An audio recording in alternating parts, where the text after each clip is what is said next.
Today's meeting of the Committee on Capital Planning, Execution, and Asset Management is being held in public session in its entirety.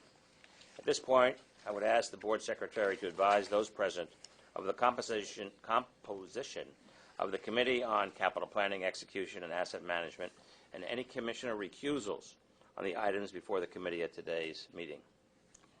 Thanks. The committee is composed of yourself as chair, Chairman O'Toole as vice chair, and Commissioners LaBarbera, Pacino, and Rosado. All committee members are present at today's meeting, and there are no recusals required. Thank you, Karen. I will now call on our Chief Development Officer, Derek Utter, to present the Port Authority's capital performance results for the year end 2017. Derek, you're on. Great, thank you. Good afternoon, Commissioners.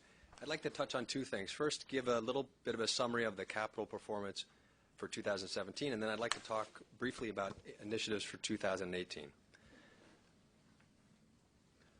So in 2017, as you know, there's a capital plan of $32 billion over the next 10 years. 2017 was the first year of that 10-year plan.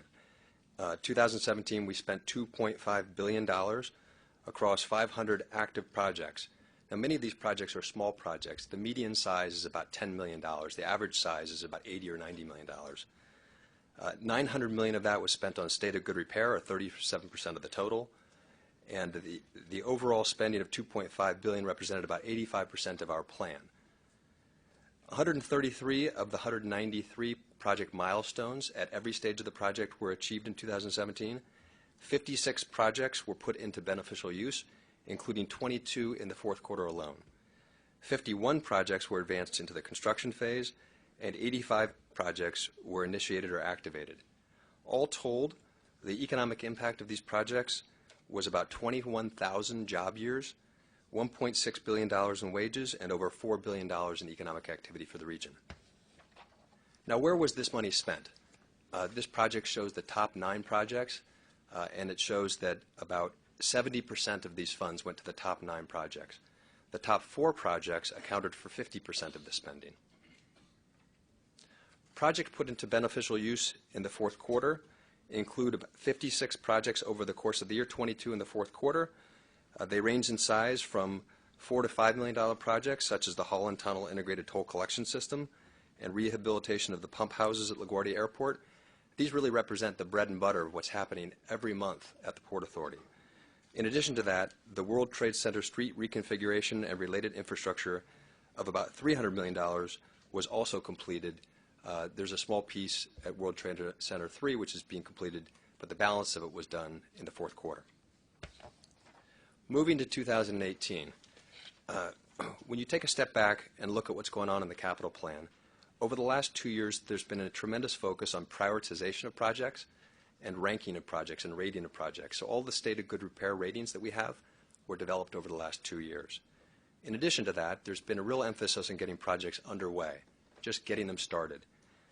As we turn into 2018, we're going to focus and heighten our efforts around on-time, on-budget delivery. And we have a variety of initiatives listed on these pages to do that. These management initiatives were put in place or developed along with Jim Starace, the chief engineer, who I want to thank for the very close partnership on this, as well as the line departments who have spent countless hours with us discussing these. So what are these initiatives? They really fall into 3 categories: process improvements, contracting improvements, and management improvements. In the area of process improvements, New York State has had tremendous success using Lean and Lean Six Sigma on administrative processes, and we see a real opportunity here too.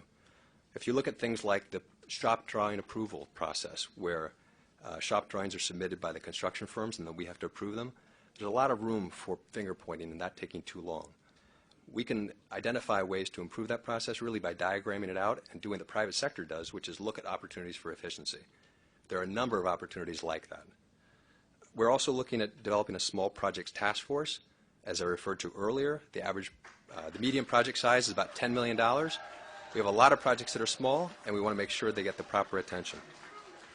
In the contracting area, we want to make design-build the default approach for doing projects, and we'll look at alternative project delivery for all the projects that we do. We're also looking at aggregating smaller projects into groups of projects so that we can get efficiencies that way. In the area of management efficiencies, we're going to develop a CompStat-like approach to projects where we look at projects as they start to face risks, and we're going to have people brought in where we sit down and we go through on a very regular basis to try to work through those. We're also going to put in place things like a single point of contact for utilities to make it much more efficient how we deal with outside parties. So that gives you a flavor of the initiatives that we're going to develop this year, and we'll certainly come back and report on the progress. So I'd be happy to take any questions. I think we'll defer questions because I have some for you, and I'm going to turn it back to the chairman. We have to finish the capital. Okay. Well, this concludes today's meeting of the Committee on Capital Planning, Execution, and Asset Management. I will reserve my questions for later. All right, thank you. Great. Thank you, Derek. Thank you, Vice Chair.